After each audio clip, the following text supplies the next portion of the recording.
Welcome to the first video in the program for re-energizing your agency. And we're working on the first pillar, which is agency people. And this is the first place that I start, which is agency positioning. Agency positioning is about the value proposition of your business. It answers the questions, why do you do what you do? How do you help companies? And why do you like helping them? It's a really important exercise to get clear. And a lot of agencies have started their business and kind of were running away from something. They might have been in a corporate job and wanted to branch out on their own, or they were a web developer and they decided that they'd like to have their own business. And they've never really sat down and done this investigation of why their business.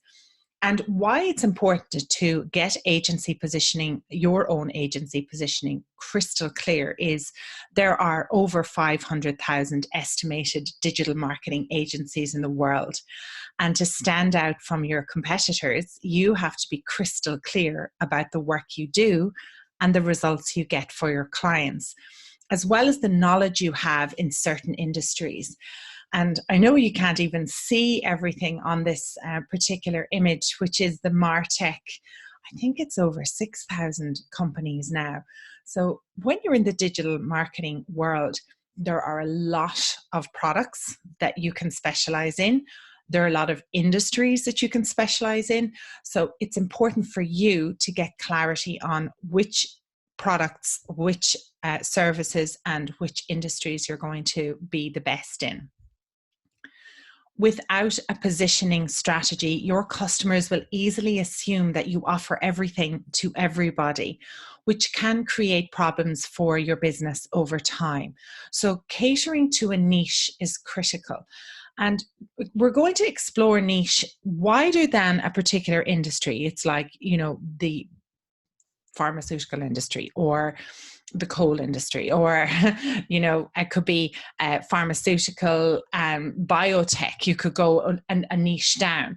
But even beyond that, niches can also come out from personalities of people that you work with, or types of business.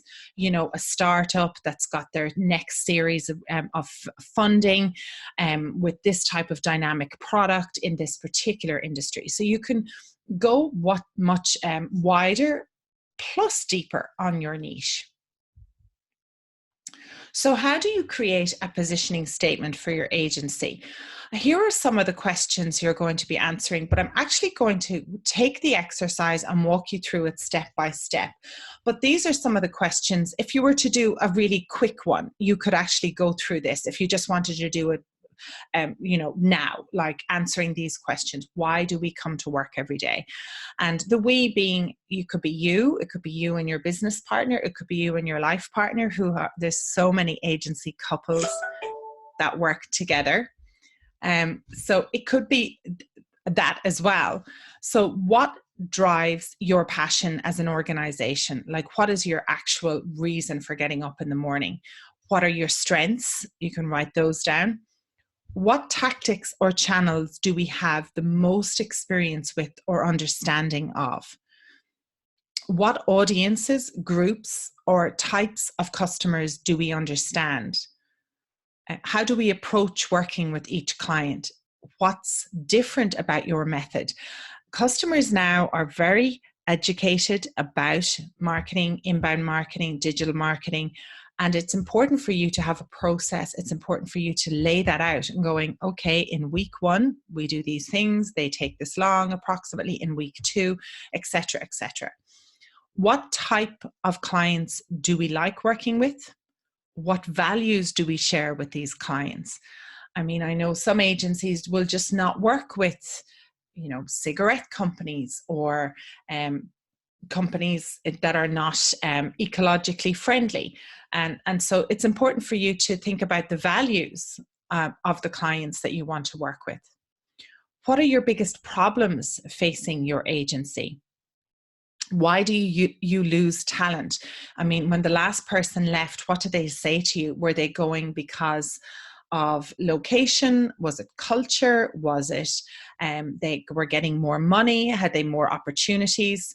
You've got to figure this out for your own business. What problems do you have in attracting talent? Do you live in a weird location, or is it something about the type of clients that you work with that people don't want to work with you? What type of people do you want to work for your agency?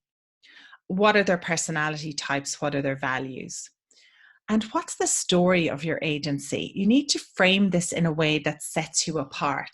And having the story, I've yet to meet one digital agency owner that doesn't have a really cool, interesting story about how they started the business. From, having a friendship at work with a colleague, and then they have a chat one night after a few drinks and go, let's set this up. From somebody else just sitting there going, I was made redundant, I want to set up my own business. So what's your story? It's really important to document it and record a video about it, share it with your team, share it with your clients, prospects. It's a great story, and talk about it and talk about why you do what you do. And how do you price your services? So these are all part of when you have a good positioning statement, and I've gone much deeper in the exercise I'm going to show you. You will be able to answer all these questions quickly and resolve things like getting good fit clients not being a problem anymore, and attracting good talent as well. So how does an agency positioning benefit your agency? There are many advantages to developing a clear and concise positioning statement for your agency, other than helping prospective clients choose you above your competitors.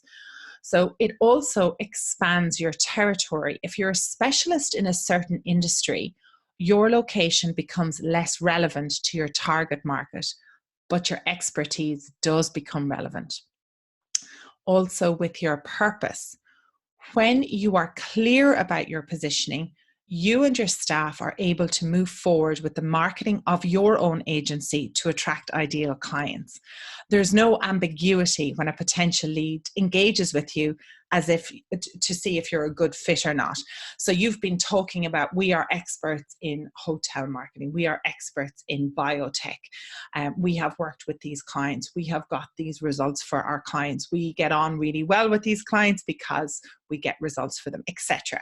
So when you start to talk in that frame of mind and show the results that you're getting, how you get those results, and how consistent you are in a particular industry, it's going to make life so much easier. Now, once you have the positioning statement clearly written down, make sure you're answering all of these 4 topics when you read it aloud.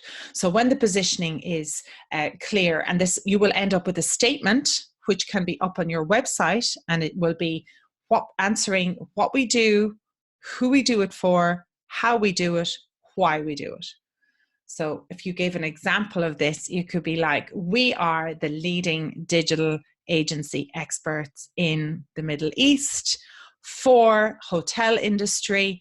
How we get results for our clients are XYZ. And why we do it is because we came from a hotel background and we love that industry and we love working in the Middle East. That could be, that's a very loose example, but you get what I mean. That statement, bold, up on your website, in a video, all over the web. That's what you do, who you do it for. Now, in the likes of, if you look at a website and it's got the ability to change words on it, the smart content, you could flick that over for the hotel industry and the biotech industry and the pharmaceutical industry, because we have 3 different teams for each. I'm not saying that you specifically zone in one, and this is what a lot of agencies get hung up on. It's that you lead with 2 or 3, but you will work with other people if they hit the right budget. They're willing to work with you, and it's something that you can offer a solution for. So let's actually dive into the exercise. Now, this is a rather lengthy one, and I've gone through this numerous times with numerous agency owners. And the best thing to do here is to actually, with your business partner or your life partner or your business coach, is to actually take some time to go off on your own first and then work with them together. If you're two in a business, I suggest going off and doing this exercise away from the office. Go to a hotel, get some lunch, take a few hours to really deeply dive into this exercise. You can do it individually, and then in a partnership, you can come back together and share your results and combine one document. It's good to see sometimes after a few years of working together, some things never get expressed, and your business partner might have different goals and plans for your business than you have done. And you might have grown slightly apart. And this exercise is going to bring you back together on the same page. So if you look at how to complete these exercises now, the goal here is to gain clarity on your branding, your positioning, your mission or value statements, and your core values. So it goes way beyond positioning. I should think of a better name for it, but I'm going to start with positioning and expand it out. At the end, you're going to bring alignment as a team on your why, your branding, your positioning, your mission statements, and your core values. So you're going to copy the answers into the main body of this exercise to the final slides. This is going to be a document that is the backbone of your business. You're going to refer to it over and again, and I'll show you how many times you use it. So if you're looking at it and going, oh, it's a lot of time, don't worry, it's going to be well worth it. It's not something you'll do once.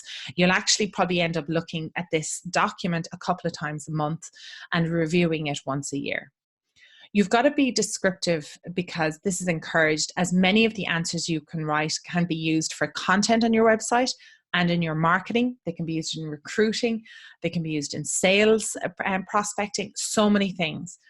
And some questions may seem similar, but roll with it and answer all of them so that you'll gain more insights and have more content.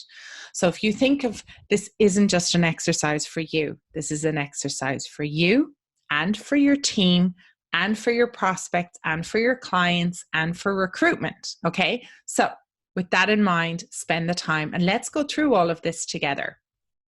You're going to start with branding. Branding is what people say about you when you're not in the room. I love that Jeff Bezos quote. Starting with your why. Your why provides you with clarity, meaning, and direction. It's a filter through which you can make decisions every day to bring your cause to life. A why is a statement, is one sentence which captures your unique contribution and impact. The contribution is the real actionable part of your why. The impact of the condition you wish to leave people and the world around us. So what is the impact you wish to have on people and the world around you? Together, these two components provide fulfillment for us and those that we serve. So it's a really important, what is your why? What is your contribution and your impact? So you can go and do that. With this video, you can maybe stop at each section and complete it and come back. As I said, I've done this with numerous agency owners, and it does take a few hours, and that's okay. So what is your contribution to your clients? What impact do you have on your clients? How would your customers describe your brand? Like you're not in the room, like Jeff Bezos says. Where do you see your company in 5 years? And then we can work backwards on, what's your 1-year plan, your 3-year plan. I mean, anything more than 5 years in today's world, I think is a little bit crazy. I see 10-year plans, but really, let's look at 5 years and then we'll work backwards. What is your brand identity? Determine where your agency sits in the market. So your brand identity is the representation of your company's reputation through the conveyance of attributes, values, purpose, strengths, and passions. This questionnaire part aims to determine what your brand says, what its values are, how we communicate its concepts, and which emotions we want our customers to feel when they interact with our business? Your strengths. What are the characteristics of the business that give it an advantage over others? What are your weaknesses? Be honest here. Look at the deals that you've lost recently. Look at the clients that have churned recently. What are the characteristics that are in place that the team has a disadvantage relevant to others? Your opportunities. What are the elements that the business could exploit to its advantage? Threats. What threats do you see coming up in the marketplace? Is there mergers? Is there changes in technology? Well, yes, in all ways. But are you worried about partnership arrangements that you have? Are you worried about mergers? Are you worried about economic events? Let's be honest, it's unstable times. So we've got to get these out in the open and talk about how we're going to combat them. Your brand essence. Your essence speaks to the intangible emotions you want your customers to feel when they're experiencing your agency brand. Your essence is the representation of your company's heart, soul, and spirit. And it's best described, if you can, with one word. So let's boil it all down, get all the words out, and then boil it down. Now, with this exercise, remember, you're going to do it to the best of your ability. And then if you end up with 3 brand essence words, it's not about you. You're going to take this exercise to your team and finish it off together because you want their buy-in. You want to show them where you started, but you want them to be on board as well. So when your customers experience your product or service, what emotions does this encounter elicit? If your brand was a person, how would you best describe its personality? Next is current positioning. So, what do you stand for? What differentiates you from your competitors? Website, like how and where have you communicated your positioning? It's time to be honest now. It's time to get that home page up and those other side pages, contact us pages. Is it crystal clear about your differentiation and what you do and what you stand for? Your messaging. How do you promote your positioning, your content, your blog, your social media, PR, print, everything?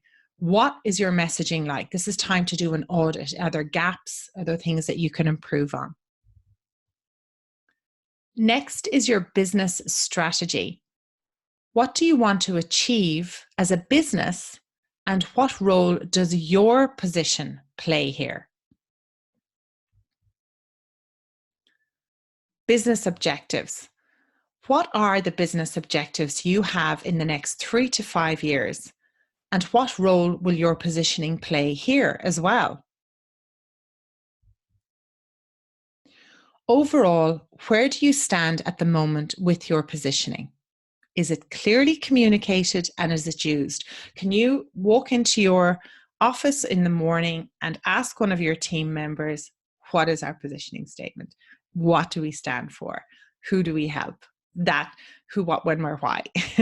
Probably not. It's probably got dissolved. And again, this is something I've talked about over and over with values, having them up on the wall. Once you get this positioning statement nailed, you get that up on the wall. Get it up, get it loud and proud. It's a really good thing to have, not just on your website. So it's okay to be honest here. We're going to work on this and evolve it over time. Your calling. Besides profits, why are you in business? What problems do you solve and why do you solve them? What would you like to achieve as an organization if you knew you could never fail? Build a solution that consolidates all of the marketing sales tools that you use. Why does your organization exist? What inspires you as the agency owner to go to work every day? And then when you do this presentation with your team, you're going to ask them what inspires them, and you're going to have this whole word cloud of answers. What is the purpose and meaning of what you do? What type of lasting contribution do you want to leave? I love this question. What would happen if your agency ceased to exist tomorrow? And be honest. Would you start all over again? Would you join another agency? Would you go and get a job? Would you go sailing? Your clients. What type of clients have you been most successful with in the past? What types of organizations do you like working with most? I think there's a big thing to remember here is not just the industry or the type of product, but also their personalities. Were the people that you worked with, were they open? Were they great to work with? Did they pay on time? Were they open to new ideas? I mean, that's a really important thing to remember. Like exactly this question, what are the types of clients you do not want to do business with? So we know on the other side, there's people who haven't paid, they haven't been flexible. So thinking about their personality types, as well as the industries that you will not work with, ones that are not maybe ecologically friendly, maybe they're not ethical. There's many different businesses that you will work with, but also not just that, their personalities. What are your clients' challenges and pain points? Now, this is an opportunity to pull out your personas, and this might be an exercise that you're going to have to pause, go off and do your buyer personas again and come back to it. When was the last time your personas were refreshed? And there's a great tool called makemypersona.com, and it's by HubSpot, and it's a questionnaire. You can blend that in here. And B, and see if you have one, but we know you're trying to keep it, between 2 and 3. What types of traits do they have in common? Even if they're in different industries, they may share common traits. What characteristics do the projects and the work you have completed in the past that you enjoyed working on, that you got results on and were profitable? What are the similarities? So there's been amazing projects. Get them up on the wall, talk about, okay, why did we like that? Oh, they were great to work with. Well, oh, we got great results. We had good feedback. They were fun. Whatever those things are, they paid on time. I know it sounds like a small thing, but it is obviously really important. Which industries, business categories, or market segments do you know best in? That were profitable and that you excelled in? Which are the best ones you knew, the ones that were profitable and you were like, yes, nailed it? Who are the businesses that seek out your help the most? Core competencies. Which of your capabilities and services provide the most value to your customers? Are they most unique or particularly innovative? I work with a lot of HubSpot agencies. So I've put this in here as, where does HubSpot and inbound fit in here? Or you might be doing inbound with another partner.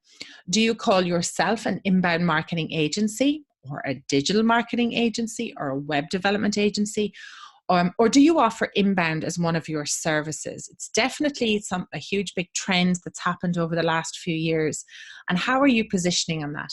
HubSpot's now 13 years old. They've done a heavy amount of investment in educating the market. So that's just one example. How do you describe your services, and what do you offer when it comes to this fundamental inbound as organic traffic, a little bit of paid, etc.? Which areas or industries or market segments do you have specialized knowledge in? Did you work in, the software industry in the past? Did you work in hospitality in the past? Like, what are your specific industries that you know?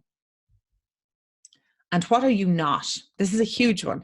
What are you definitely not? If you definitely do not do web development, you have to make that up. We are not a web design house. We are not a PR firm. We are not a branding firm.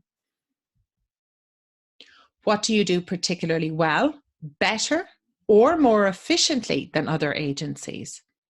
That's the big one to remember. You could be more efficient. You could get results quicker. Do you want to be hired for what you do, production, delivery, supply, or what you know, strategic ideas, advisory? Good point to remember now when you think about your direction. If you could have only one service or product line, what would that be? Great exercise to do with the team after you get your own ideas down. What are the things that your clients cannot do or cannot learn doing on their own if they choose to invest internally? What is that secret thing that you do best? What are you truly passionate about? Again, I want to hear this from the team as well, get all of their answers down. What strategic assets and innovative methods or approaches do you have in terms of delivery or company organization or structure? Do you do integrations particularly well? Have you figured out a project management tool that's just nailing the delivery in a really good time? What is your secret sauce? Have you got a pod structure that's just working particularly well instead of on a team level? Culture, my favorite one. What is the one thing that you would never change about your agency? Get this down, get this answer down, but also get your team when you meet with the team on this exercise. Will you say no to a prospective client because of your values and culture? And if so, what are some of the reasons that would cause you to say no? You can reflect on this from the past no's that you have said to prospects. Regardless of their role, what does it take for a member of your team to truly succeed at your agency?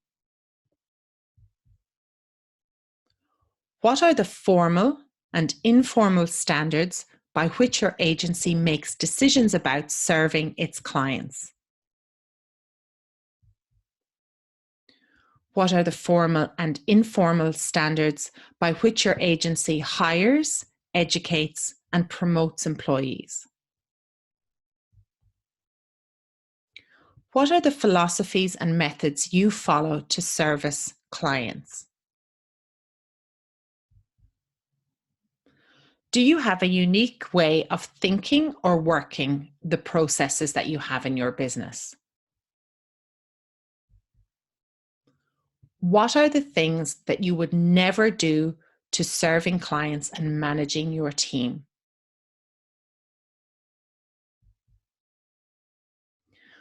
What are your core values? Now, these go beyond honesty, integrity, respect. I mean, who doesn't agree with those? But, core values could be you do great work, you have integrity, you help organizations and their people grow, you're innovative, you're professional, you're transparent, you're passionate, you're results focused, you're dependable, you're honest, you do the right thing, you're knowledgeable, you've got expertise. This goes way above and beyond reliable, as you can see. You want people to be reliable, turn up on time, etc., and your clients to be reliable. You're looking at excellence, care personally, real, authentic, knowledgeable. You're an expert. You're solution focused, diligent. There's some of the examples of core values that we have worked and used in many agencies over the past few years. With this, you're going to write down your core values. Then you're going to do the core values exercise either in here or part of the culture workshop, which is another one. That's where core values comes up. And you want the whole team to have at least 5, ideally 5 core values that are for the team that everyone believes in, with also reflecting the customer values. Like, is that something that your customers value as well? Great exercise to do. Then, can your team recite your agency's core values? Perhaps you did this exercise ages ago in the past, but it hasn't been done since. But now you have them, let them recite them, or they could make a sentence out of them, even better. Are you aligned? Your why. This is the part where you bring all the things together. So you're going to present to the team, you're going to get their feedback, and now you're going to get this aligned so that you have your positioning statement. Your why. Is it compelling? Do we all agree? What is the one word that describes your brand? Again, is it compelling, and do we all agree on it? Your vision or mission statement. Now that you have done all this work, you can pull together a vision statement, which is about the future, and your mission, which is about the present. So choose a word that you like best. It's about describing what you want your company to become in the future. It should be aspirational and inspirational. Ideally, the statement should be one sentence in length and should not explain how the vision is met. That's a big part. It needs to be compelling. Now, your positioning statement. What do you do? Who do you do it for? Why do you do it? How do you do it? You get your top core values. Everyone agrees, sign them off. Great. Get them up on the wall of your agency. Get them on your website. Do a competition for someone to make a song about it. Believe it or not, I've heard that done. So let's read and review and implement. And that's the whole part of this agency positioning, branding, SWOT, mission, and core values exercise. Yeah, I know it's a real meaty one, but it's so important to do. And it does take a lot of time, but it's going to be well worth it. Now that we have it, you will be using it for your business plan, or if you're using EOS in your vision traction organizer. You will be presenting it to the team like I showed you. You do the work, then come to the team, get collaboration, and sign off on it. You're going to be using the values then. You'll fast track your culture code workshop, which is another exercise involved in this agency people pillar. You're going to use some of the content in a video for your website to attract good clients. A great thing to do is, especially as the owner of the business, to show your passion, to show why you started it, to share your story. And then you're going to create a video from the content to recruit staff. So that's going to be another type of one that you're going to do. You're going to have this creating staff, how to recruit staff content video. And then you're going to revisit and review every year and update accordingly. It's not something that's going to sit on your hard drive and be ignored. It's going to be used all the time. Thank you. So that was the first video about agency positioning in this pillar of agency people. I hope you enjoyed it.